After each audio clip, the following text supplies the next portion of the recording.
토크 정치평론입니다. 환절기에 일교차가 심해지면서 저도 감기에게 불의의 일격을 맞았습니다. 급작스럽게 찾아온 심한 목감기로 발성이 되지 않아 부득이 일주일간 유튜브 활동을 쉴 수밖에 없었습니다. 그동안에도 국내 정치 상황은 기다려주지를 않고 있네요. 따라잡기 힘들 정도로 급변하고 있습니다. 오늘은 4월 말일인 30일입니다. 국힘당의 대선 후보는 김문수 후보와 한동훈, 이강호로 압축되었고, 대법원은 내일 5월 1일 이재명에 대한 공직선거법 위반 재판 선고를 예고했습니다. 희망고문과 대법관의 양식이라는 두 가지를 놓고 대법원의 고민이 깊어지겠지요. 사실과 법리만 따지면 고민할 일이 없지요. 삿된 생각이 들어가니까 재판이 아니고 정치를 하려면 고민이 되는 겁니다. 아무튼 내일 판결 결과를 보고 나서 평가해도 늦지는 않을 것입니다. 사전투표 안 하기 국민운동. 오늘은 아무리 고치라 해도 꼿꼿이 모르는 채로 일관하며 국민을 외면하는 선관위에 대해 사전투표 안 하기 운동을 시작하자고 제안합니다. 시청하시는 도중 구독, 좋아요 부탁드립니다. 사전투표의 대표적 문제점. 조기 대선일이 다가오면서 온갖 범죄 혐의에도 불구하고 단일 후보로 이재명을 확정한 야당에 비해 범여권은 국힘당 후보와 한덕수 대행 등의 단일화가 최대의 관심사로 부각되고 있습니다. 그러나 단일화 못지않게 국민들이 우려와 기대가 쏠리는 것이 선거의 공명성 확립 문제입니다. 2020년 총선부터 시작된 사전투표에 대한 의혹은 대표적으로 몇 가지가 있습니다. 우선 선거관리관이 사인을 찍도록 되어 있는 법을 선관위가 임의로 하위법의 인쇄로 가름할 수 있도록 법조항을 삽입한 것입니다. 그로 인해 위조 투표용지의 대량 외부 투입이 가능해진 것입니다. 날인을 인쇄로 가름한 제대로 된 이유도 내놓지 못하고 있습니다. 도장 찍는 일이 힘든 선관위 직원은 그만두면 대체할 사람 얼마든지 있습니다. 힘들면 그만두시죠. 두 번째로는 선거인 명부가 없어 누가 투표했는지, 몇 번 투표했는지 등의 확인이 불가하다는 것입니다. 이게 세계 10위권의 대국에 들어선 대한민국에서 일어날 일입니까? 아프리카에서도 이제는 잘 일어나지 않는다고 합니다. 본투표에는 선거인 명부가 있으니 그 명부를 같이 비치하면 사전투표 유무를 확인할 수 있을 것입니다. 그런데도 안 하고 있습니다. 혹시 그럴 경우 중복투표 등이 드러날 우려가 있어 고의적으로 명부를 비치하지 않는 것은 아닌지 그런 의심마저 들고 있습니다. 어느 선거에서 투표자 명부도 없이 신분증만 달랑 들고 가서 투표를 합니까?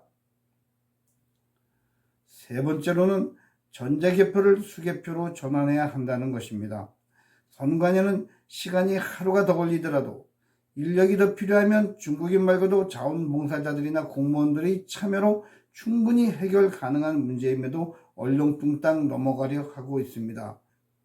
선관위 사무총장은 국회에 나와서 1시간마다 자기들이 보고를 하면은 그런 문제는 해결이 될 것이다 하는데 그게 말이 되는 얘기입니까? 국민들은 이런 의혹이 가득한 전자개표를 고수하는 이유를 묻고 있습니다. 그리고 묘하게도 선거 때만 되면 공무원 노조가 선거 수당이 적어서 공무원은 선거 사무에 참여하지 않겠다는 엄포를 놉니다. 짜고 치는 느낌이 물씬 들죠. 이미 해외에서 국산 전자개표기가 부정확하다는 사례는 여러 건 보고되었습니다. 다음은 사전투표와 본투표 간의 갭이 너무 길어 투표함을 이동할 시 오염의 우려가 있다는 것입니다. 또한 투표함 봉인지를 마음대로 뜯었다 붙여도 흔적이 남지 않도록 고안을 했다는 것입니다. 이게 말이 되는 일입니까? 아니, 봉인이라는 것은 일단 파쇄하면 흔적이 남을 수 있도록 되어야 보안성이 유지되는 것인데, 정반대로 뜯었다 붙여도 흔적이 남지 않는 봉인지를 사용한다는 것입니다. 그러려면 왜 봉인이 필요한가요? 왜 선관위는 국민들이 상식에 어긋나는 짓을 비싼 봉급 받으며 고안해낼까요? 누가 시켜서 하는 일일까요? 매번 거론하는 CCTV 문제는 설치했다고 주장하고 가동되지 못하게 가리게 하는 사례도 숱하게 보아왔습니다. 사전투표 거부의 당위성. 사전투표의 역사가 오래된 만큼 그 문제점도 많이 드러나고 있습니다. 이렇듯 많은 문제점을 국민들이 꾸준히 지속적으로 개선을 요구해 왔으나 선관위는 방치로 일관하고 있습니다. 그래서 선거의 공명성을 저해하는 가장 근본적인 제도인 사전투표를 국민주권회복운동 차원에서 전면 거부운동을 벌여야 한다고 주장합니다.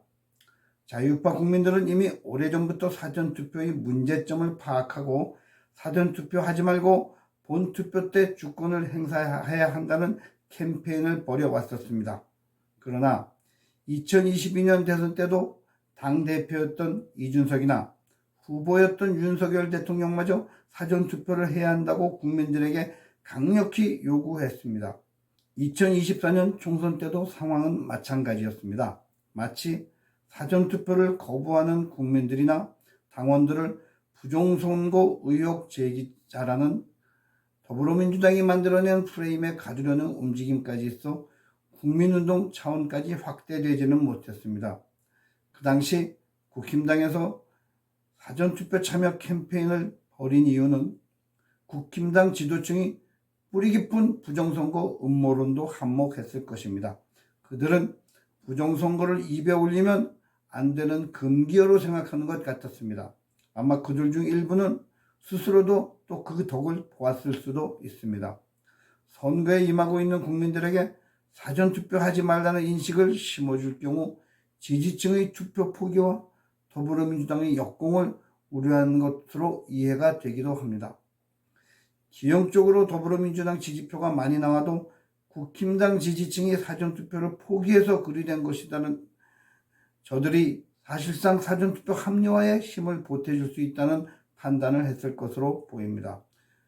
부정선거에 대한 국민인식 확산.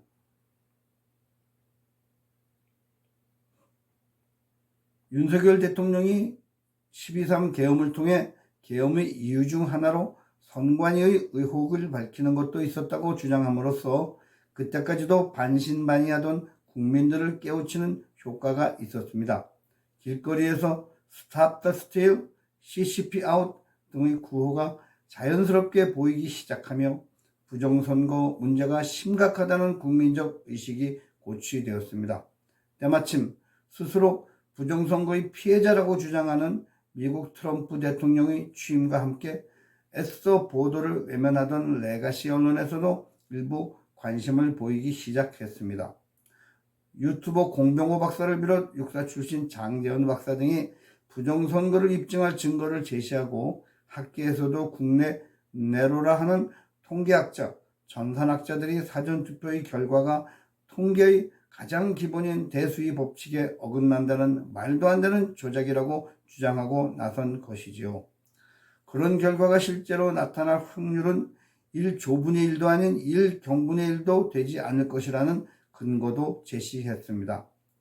이에 더하여 KBS 추적 60분과 채널의 먹거리 엑스파일로 널리 알려진 이용돈 PD가 의혹만 증폭되던 사전투표 문제를 유튜브와 영화로까지 제작하고 나섰습니다.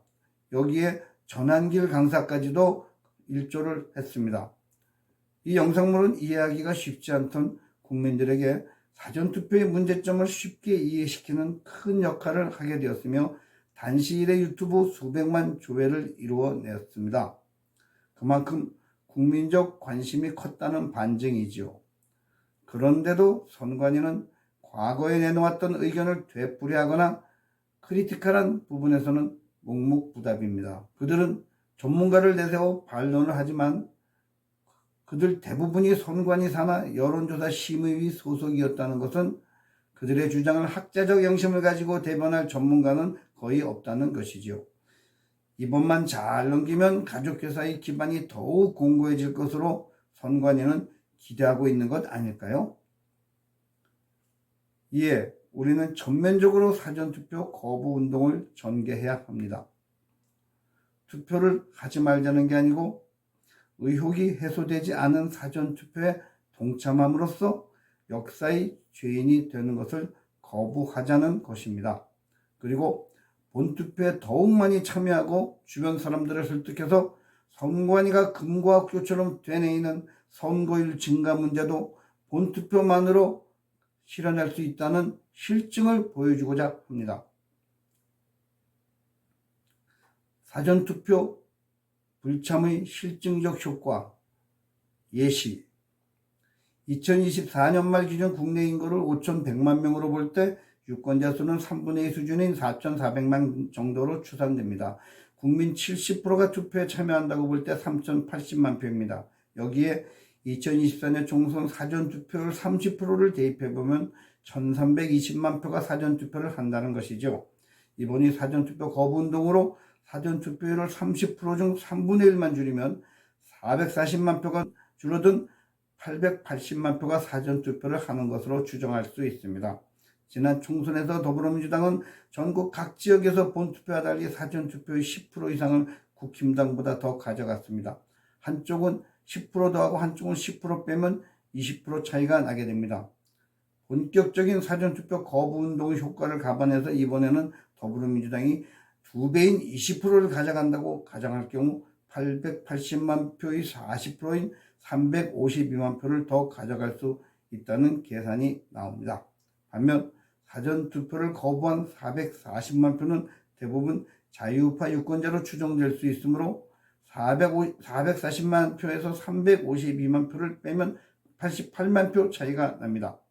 본투표 성향을 그냥 5대5 동일하다고 가정할 경우 사전투표를 하지 않은 차이인 88만 표 차이로도 승리할 수 있다는 가정이 성립합니다. 그만큼 사전투표의 거부운동은 후보의 경쟁력과 함께 선거의 필승 요소로 자리 잡았습니다. 그래서 꼭 본투표를 해야 한다는 것입니다. 국민들이 이런 걱정을 하지 않는 공명선거가 이루어져 국민의 주권이 올바르게 행사될 수 있는 정의로운 사회가 하루빨리 돌아오기를 기대해 마지 않습니다. 폴리토크 김승재 주필이었습니다. 감사합니다.